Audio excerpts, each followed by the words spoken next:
जय हिंद दोस्तों। तो बहुत दिनों बाद हम लोग मिल रहे हैं, तो आशा करते हैं आप लोग अच्छे होंगे। और चलिए अब फिर से जो है हम अपना क्लास कंटिन्यू करते हैं और जहाँ तक हम लोग पढ़े थे उसके आगे क्या करते हैं, पढ़ते हैं। ठीक है ना। तो हम लोग पिछले क्लास में न्यूटन का तृतीय नियम पढ़ लिए थे ना, उसके एग्जाम्पल पढ़ लिए थे। ठीक है ना। अगला हम थोड़ा सा उस दिन हाईलाइट हम किए थे कि रेखीय संवेग संरक्षण सिद्धांत के बारे में हमें बताना है, यही ना।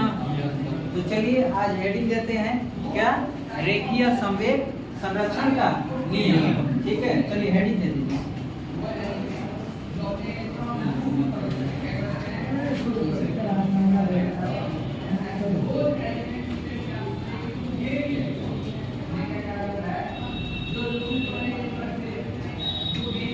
रेखीय संवेग संरक्षण का नियम।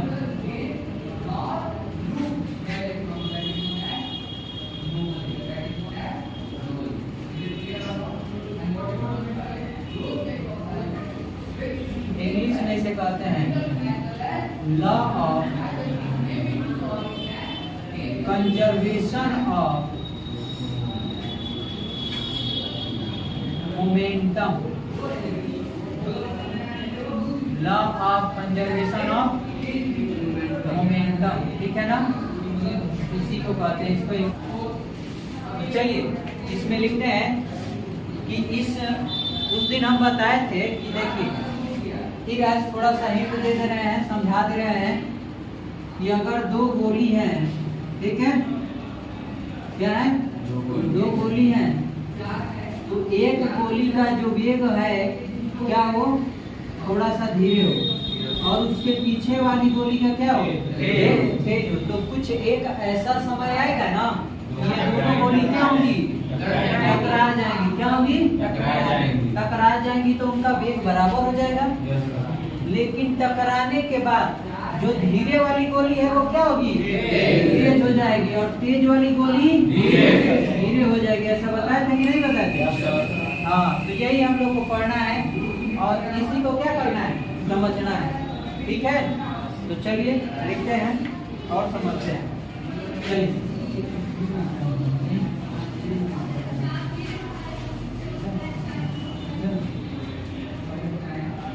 इस नियम के अनुसार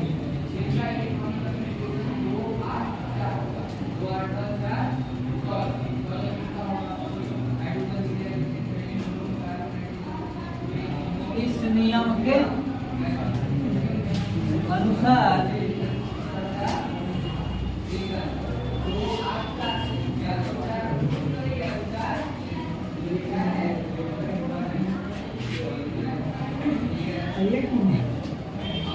यदि वस्तुओं के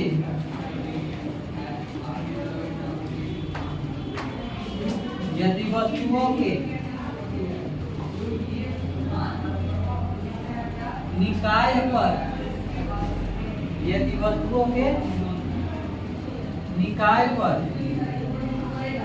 बाह्य बल आरोपित न हो,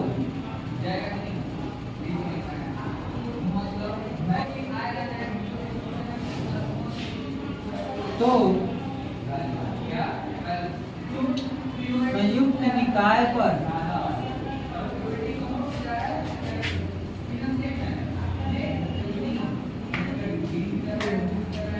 कुल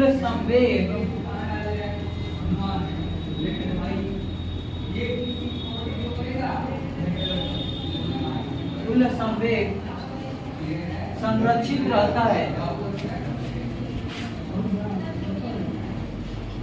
कुल संवेग संरक्षित रहता है। लिखा है कि एक पिंड में जितना संवेग परिवर्तन होता है, दूसरे पिंड में भी उतना संवेग क्या होता है, उसके विपरीत दिशा में परिवर्तन होता है। ठीक है ना। मतलब हम बता दिए हैं कि एक गोली है, देखो समझो,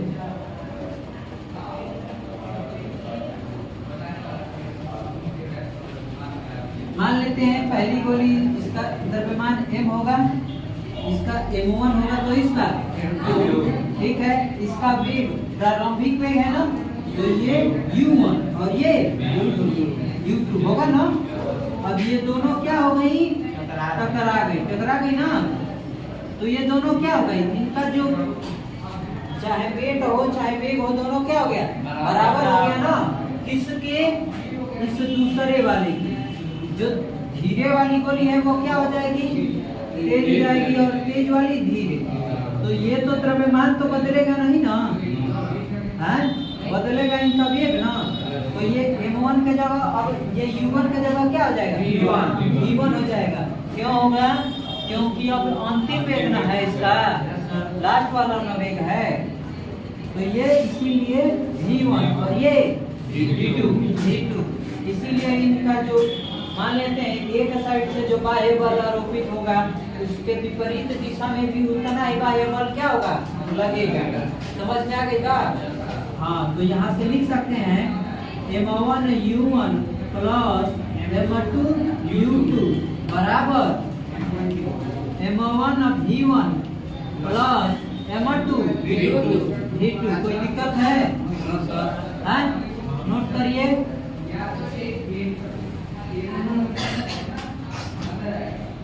ये m1 होगा, इसको लिख सकते हैं यहाँ पे, शक्कर के पहले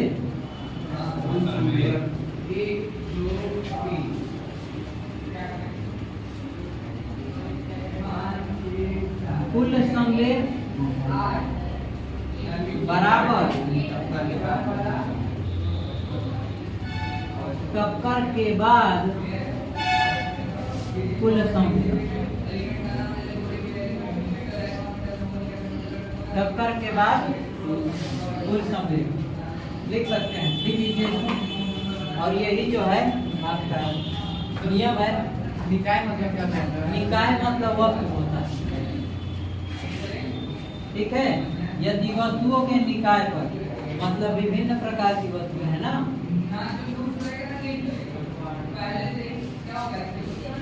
टक्कर के पहले थोड़ा अच्छा मार्कर जो है सही नहीं है, इसीलिए जो है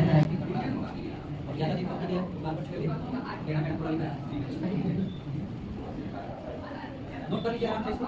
अगर जो भी समझ में ना आए वो हमसे पूछिए, ठीक है।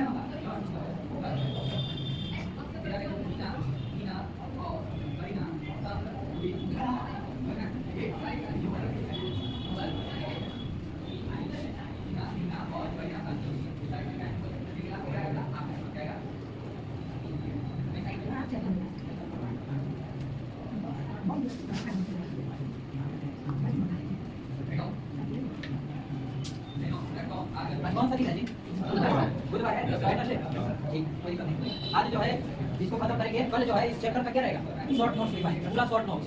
समझ में आ गई। इसको रिवीजन करने के लिए केवल 5 मिनट में आप देखिए, तो आराम से क्या करेंगे, नजर एक नजर में पूरा चैप्टर लिखेंगे। क्या चलो दूसरा चैप्टर लिखते हैं, 40 मिनट तो वक्त है, उसमें शांति से पढ़ो, उसके बाद बात करना है। ऐसे बैठे रहते बोलिए ना, इरेज करते जी। फिर से एक बार रिवीजन करते हैं, क्या कहना चाहता है। हम लोग क्या पढ़ रहे हैं, रेखीय संवेग संरक्षण का नियम। इसको इंग्लिश में क्या कहते हैं, law of conservation of momentum, यही ना कहते हैं। तो इसमें लिखा है कि इस नियम के अनुसार यदि वस्तुओं के निकाय पर बाह्य बल आरोपित न हो तो संयुक्त निकाय का कुल संवेग क्या हो रहता है, संरक्षित का मतलब बराबर रहता है। क्या रहता है, बराबर रहता है। समझ में आ गई बात, कि जितना संवेग एक साइड से लगेगा उतना ही संवेग उसके विपरीत साइड से क्या होगा, लगेगा। समझ में आ गई बात। जैसे ऊर्जा किसे कहते हैं,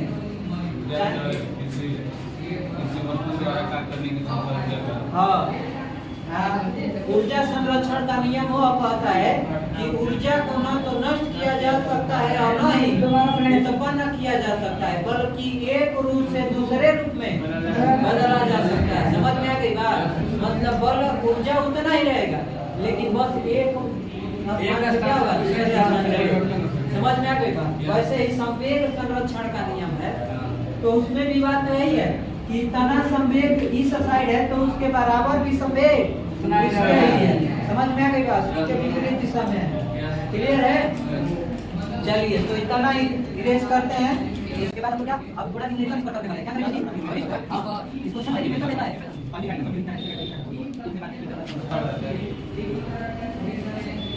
ये फार्मूला है, ये लिखे हैं ना जो, तो ये फार्मूला है, तो याद रहेगा ना कि रेखीय संवेग संरक्षण का नियम का फार्मूला क्या है? m1 u1 बराबर m2 m1 u1 plus m2 u2 बराबर m1 v1 बराबर प्लस m2 v2, यही ना है? हाँ, तो चलिए अब कुछ क्वेश्चन देखते हैं।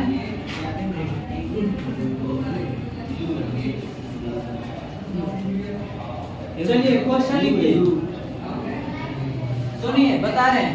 पहली बात सुनिए, इसमें चैप्टर में क्वेश्चन कैसे देगा, पहले थोड़ा सा समझ लीजिए, करने में आसानी रहेगी। जैसे हम लोग फार्मूला क्या बोले हैं, m1 u1 plus m2 u2 बराबर m1 v1 plus m2 v2, यही ना बोले हैं?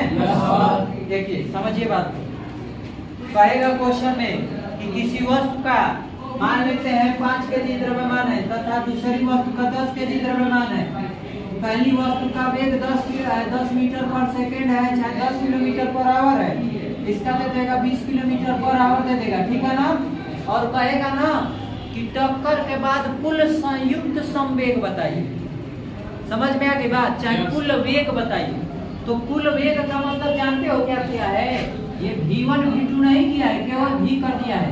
तो इसमें क्या हो जाएगा, ब्रैकेट में बराबर, ये इसके बराबर क्या हो जाएगा, m1 प्लस m2 ब्रैकेट में v का मतलब यही ना कि m1 v m2 v, मतलब इसके यही ना होता है। समझ में आ रही है बात? डायरेक्ट ये v पूछेगा आपसे, क्या पूछेगा? v पूछेगा। m1 m2 तो पहले ही से दिया हुआ है, समझ में आ रही है बात ना? m1 m2 में कोई तो अंतर नहीं है, तो यहाँ पे जो वैल्यू रहेगी यहाँ पे भी वही वैल्यू रहेगी, ठीक है? केवल u1 और u2 दिया रहेगा, और आपसे क्या पूछेगा? v क्या पूछेगा? v1 v2 नहीं पूछेगा, केवल v देगा। क्या पूछेगा? v पूछेगा। समझ में आ गई बात? क्वेश्चन लिखे ना? चलिए क्वेश्चन लिखते हैं। समझ गए हैं तो अच्छी बात है, नहीं तो एक क्वेश्चन समझाएंगे और एक क्वेश्चन देंगे। लिखिए 20 केजी तथा 80 केजी तथा 80 केजी द्रव्यमान के दो गोले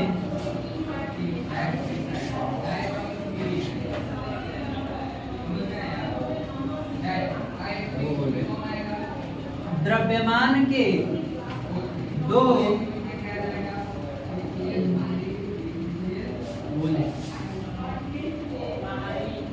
गोले क्रमशः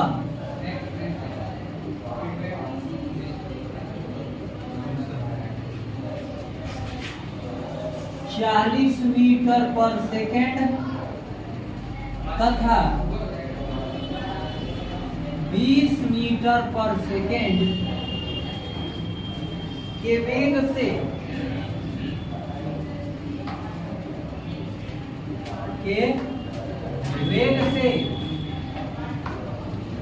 एक दूसरे की ओर आ रहे हैं, एक दूसरे की ओर क्या हो रहे हैं रे? आ रहे हैं।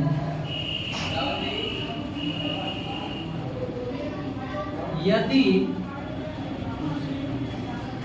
वे टकराकर हाँ, यदि पे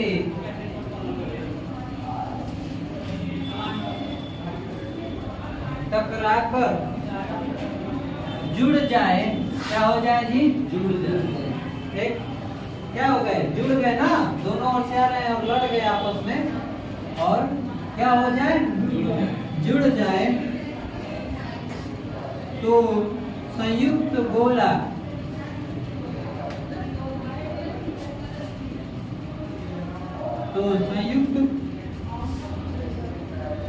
गोला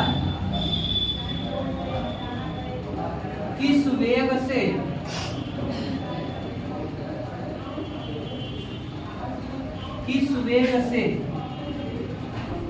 गति करेगा? क्या होगा? गति करेगा। समझ में आ गया होगा? चलिए इसको करिए, क्वेश्चन को 2 मिनट का टाइम दे रहे हैं। न्यूमेरिकल करने का तरीका बताया है ना, वैसे करिए आराम से, जल्दी से। चलिए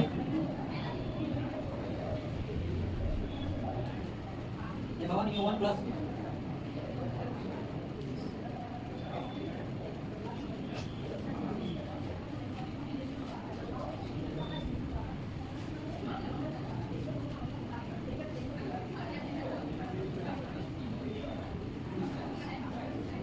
कंफ्यूज हो गए ना?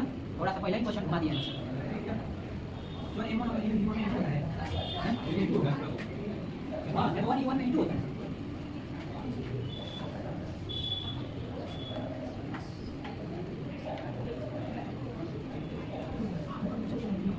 देखिए थोड़ा सा क्वेश्चन ये जो है थोड़ा सा टिपिकल है, थोड़ा सा हार्ड है, ठीक है? तो थोड़ा सा कंफ्यूज करने के लिए हो गया है, पहले क्वेश्चन हार्ड हो गया है। चलिए इसको हल करके बताते हैं, ठीक है?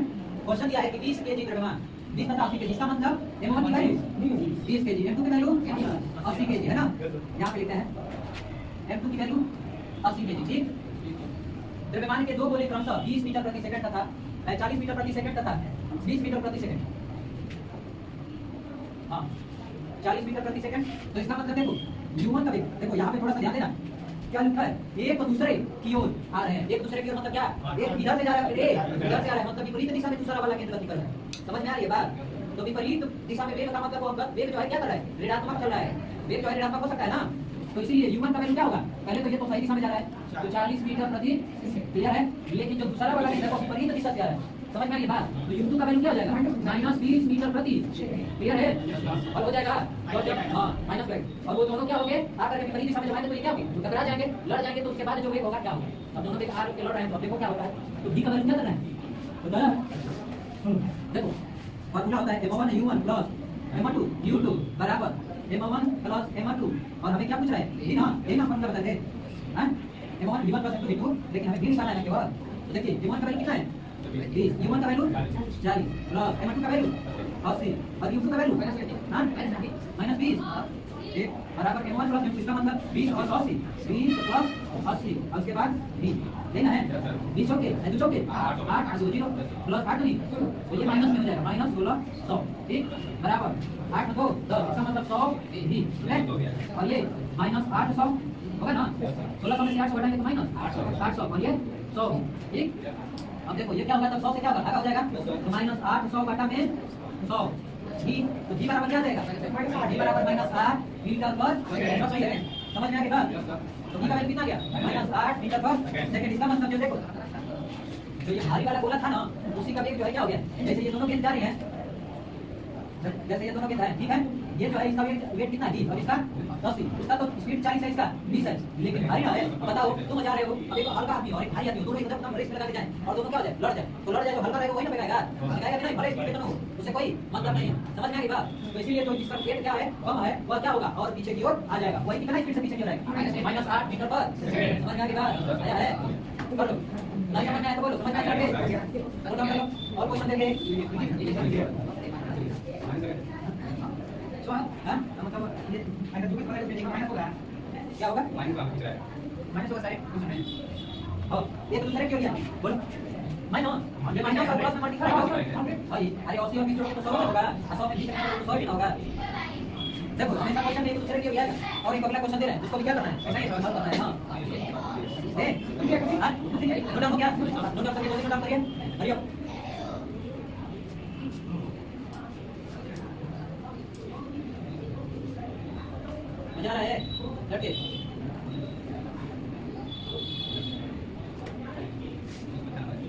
फिजिक्स में आंसर बताया है कितना है 70 में 62 आइए सर आजा कम 10 में 9 गजब आदि तुम्हारा अभी पता नहीं है तुम्हारा जी 10 है 10 गजब बहुत अच्छा गुड फिजिक्स है ना इसका मतलब फिजिक्स के नाक पे दम लगा दिए वैसे ही केमिस्ट्री भी हम लोग पढ़ेंगे केमिस्ट्री भी वैसे ही पढ़ाई करेंगे 2 तारीख को पढ़ेंगे 10 तारीख से 10 तारीख से पेपर है तो स्टार्ट करेंगे तो कितने चैप्टर देगा आपका एग्जाम एक पूरा है दूसरा तक पढ़ा दिए पर पूरा रिवीजन करा देंगे अब पढ़ा तो दिए हो गया सवाल तक पढ़ा दिए हो गया नोट डाउन करा दीजिएगा इरेज कर देना चलिए कल अगला क्वेश्चन दे रहे हैं समझिए क्वेश्चन सेम है बस इसका अंक बदलेगा ठीक है दूसरा का चैप्टर वो पैरल कैमरे इस क्वेश्चन को समझ में आ गया है ना हाँ तो दे रहे हैं इसी के बेस पे करना है अगले क्वेश्चन को अभी अंक बस चेंज कर दें बस अंक ही चेंज करना है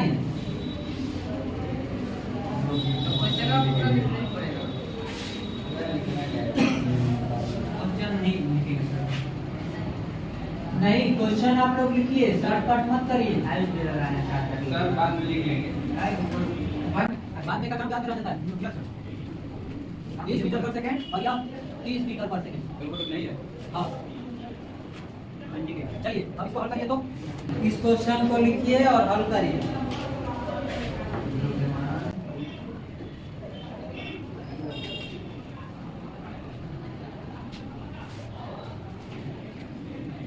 फिजिक्स में 70 नंबर का पेपर बनेगा तीनों में क्लास में साइंस टॉप हो केवल साइंस में क्या और सब्जेक्ट में 70 में 68 तो सब छाप दिए जी दो दीजिए अच्छा सर तो भी बहुत लोग आए जी जी दो भी जीरो आए फिजिक्स में मैथ्स में 40 जीरो आए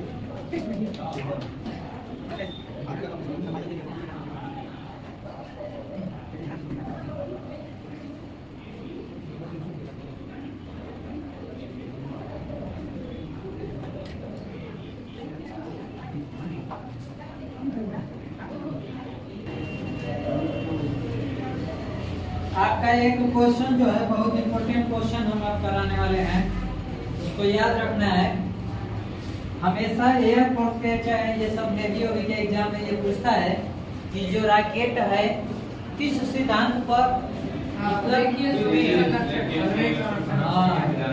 एकदम याद होना चाहिए कि रॉकेट जो है किस सिद्धांत पर कार्य करता है तो रेखीय संवेग संरक्षण के सिद्धांत पर कार्य करता है समझ में आ गई बात ये याद रखना है आप लिखवाएंगे इसको टेंशन न लीजिए चलिए नोट डाउन करिए तो हल किया जाए ना चलिए देखिए पहला M1 की वैल्यू कितना दिया है 40 kg और M2 की वैल्यू 20 kg ठीक है ना U1 का वैल्यू 20 मीटर पर सेकंड और U2 की वैल्यू -30 मीटर पर सेकंड ठीक है अब तो हम फार्मूला जब बताए हैं M1 U1 plus M2 U2 बराबर M1 प्लस M2 यही ना है तो M1 की वैल्यू 40 U1 की वैल्यू 20 प्लस M2 की वैल्यू 20 U2 की वैल्यू M1 प्लस M2 मतलब 40 प्लस 20 ठीक है 40 और 20 4 तो नहीं 8 और 2 0 माइनस लगेगा ना 600 बराबर 4 और 2 60 ठीक है ना तो ये 800 में से 600 घटाएंगे 200 बराबर 60 हाँ 60 भी तो v बराबर क्या होगा 200 बटा में 60 तो v बराबर क्या हो जाएगा 3.3 33 मीटर पर सर आप यही में बात लगा दिए तो गलती नहीं है। नहीं, गलत नहीं। हाँ? तो यही होगा आपका बार बराबर आता है प्लस में माइनस से मल्टीप्लाई करते हैं तो क्या होता है? अरे 30 माइनस इससे नहीं मतलब है कॉमन। सर अगर डिवाइड कर रहे हैं पॉइंट हिला तो बार बार वही होगा।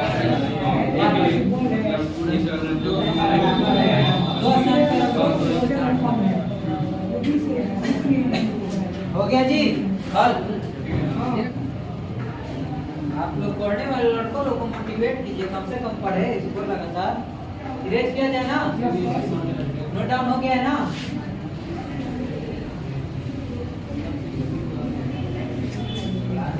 चलिए अगला हम लोग हेडिंग देंगे रेखीय संवेग संरक्षण पर आधारित कुछ महत्वपूर्ण उदाहरण। ठीक है ना? चलिए हेडिंग दे दीजिए।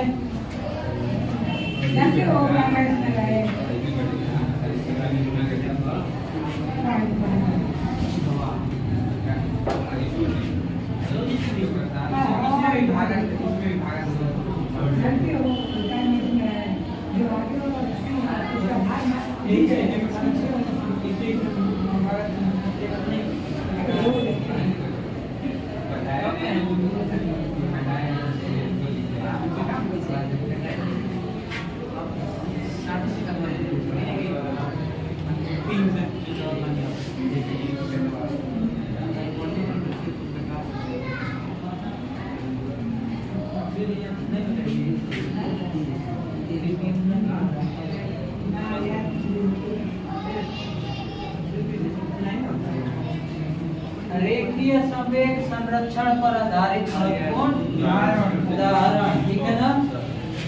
हाँ तो देखिए इसमें दो ही इम्पोर्टेंट एग्जाम्पल है। Yes sir. पहला नाव से किनारे पर कूदना। क्या करना? कूदना। हाँ तो पहला लिखेंगे नाव से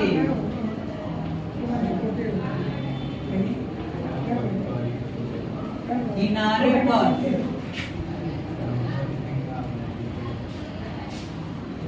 कूदना। ठीक।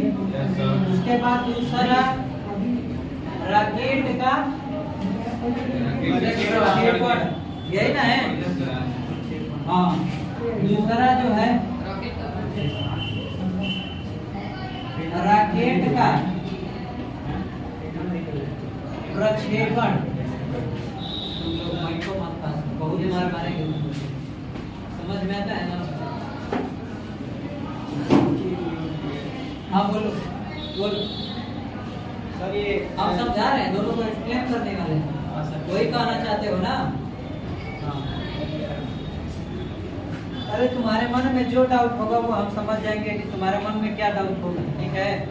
उसके अलावा और कोई डाउट होगा तो फिर कहना, लेकिन थोड़ा ध्यान से सावधानी पूर्वक समझ लो। ठीक।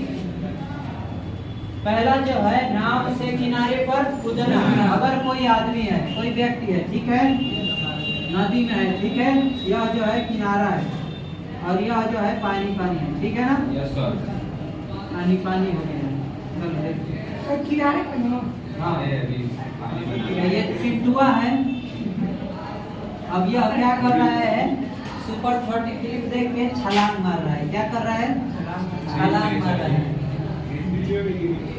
तो छलांग मार रहा है तो देखो क्या करते हैं, कोई भी लड़का रहता है तो किनारे से ना क्या करता है? छलांग मारने का कोशिश करता है बाहर जाने के लिए। तो नाव को जितना जोर लगा के वो आगे की ओर पीछे की ओर नाव को ढकेलेगा, नाव उतना ही वेग से उसको क्या करेगी? आगे धकेलेगी। समझ में आ गई बात? तो यह जो है किसका नियम है? रेखीय संवेग संरक्षण का नियम। इसका मतलब जितना संवेग से पीछे जाएगा उतना ही संवेग से आगे। और कुछ है? यह आदमी मान लेते हैं तुमको नाव पे हो, ठीक है, और तुम नाव पे हो तो तुम जोर लगा के कूदोगे ना, तो धीरे से कूदोगे तो नहीं जा पाओगे, पानी में गिर जाओगे। तो जितना तेजी से तुम पैर से धक्का मारोगे ना आगे जंप करने के लिए, उतना तेजी से तो वो नाव पीछे जाएगा, लेकिन तुम्हारा बॉडी भी उतने ही तेजी से आगे की ओर जाएगा। समझ में आ गई बात? उतना ही तेजी से। इसका मतलब नाव का पीछे जाने का संवेग और तुम्हारा आगे आने का संवेग क्या रहेगा? बराबर रहेगा। यही किसका नियम है? समझ में आ गया? आया बात समझ में? दूसरा, रॉकेट का प्रक्षेपण।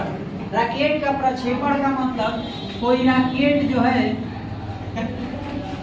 ठीक ठाक हो। अरे गुरुजी बस आपकी कृपा बाबा आ गई नहीं बहुत बार। हाँ चलो आ गए, बढ़िया।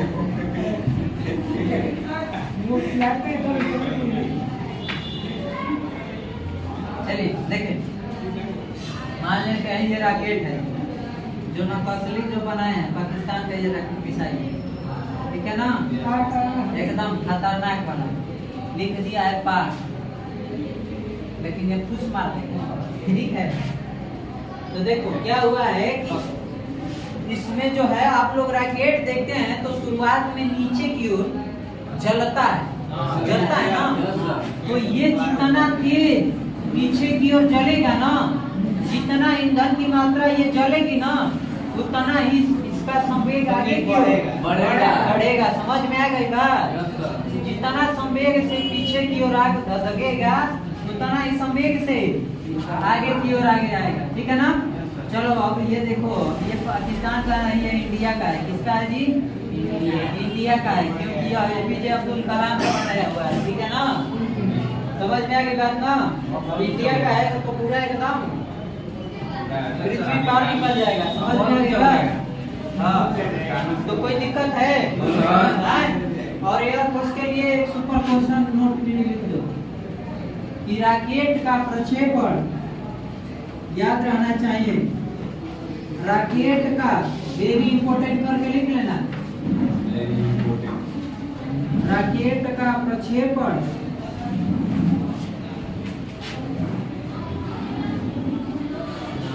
रेखीय संवेग संरक्षण के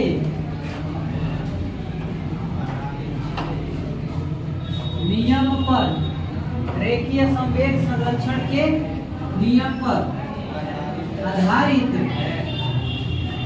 समझ में आ गई बात? क्लियर है? नोट डाउन कर लीजिए। रॉकेट का प्रक्षेपण, ये क्रिया प्रतिक्रिया का नियम पढ़ेंगे तो वस्तु और विषय क्रिया प्रतिक्रिया का नियम भी सही होगा, लेकिन तीसरा नियम तृतीय नियम पर ही आधारित है। लेकिन उसमें भी कह देता है कि रॉकेट जो है किस सिद्धांत पर कार्य करता है, वो सिद्धांत का क्या नाम है? रेखीय संवेग संरक्षण। रेखीय संवेग संरक्षण का नियम या सिद्धांत, ठीक है? सिद्धांत मतलब ही नियम ही होता है। तो ये चैप्टर जो है कंप्लीट हो गया है। देखिए सुनिए, पहली बात, कल जो है हम लोग का पूरा शॉर्ट रिवीजन रहेगा चैप्टर का, ठीक? उसके अगले दिन एक्सरसाइज होगा, जो भी मन में डाउट होगा घर से पढ़ के आइएगा, और यहाँ पे आप लोग का क्वेश्चन और डाउट हल कराया जाएगा। समझ में आ गई बात? और उसके बाद हम लोग अगले चैप्टर स्टार्ट कर देंगे। टेस्ट भी ले लीजिएगा, और टेस्ट लेने के लिए भी तैयार रहिए। हाँ सर, ठीक है? पिछली बार बोले चलिए तो आज के लिए इतना ही। पेपर खत्म हो जाए तो हाँ, पढ़िए खूब मन से, ठीक है ना? जो भी डाउट हो हमसे पूछिए, ठीक है? बात लड़की थोड़ा सा हम बातचीत तो नहीं कर रहे, इन लोगों से भी बातचीत कर लेते हैं। तो देखिए, जो पढ़ाया जाए उसको पढ़िए मन से, नोट्स बनाते चलिएगा, ठीक है ना? यहाँ पे सब लोग नोट्स बनाते हैं, आप लोग भी नोट्स बनाइए, ठीक है? तो चलिए आज के लिए इतना ही। जय हिंद। चलिए बंद कर दीजिए।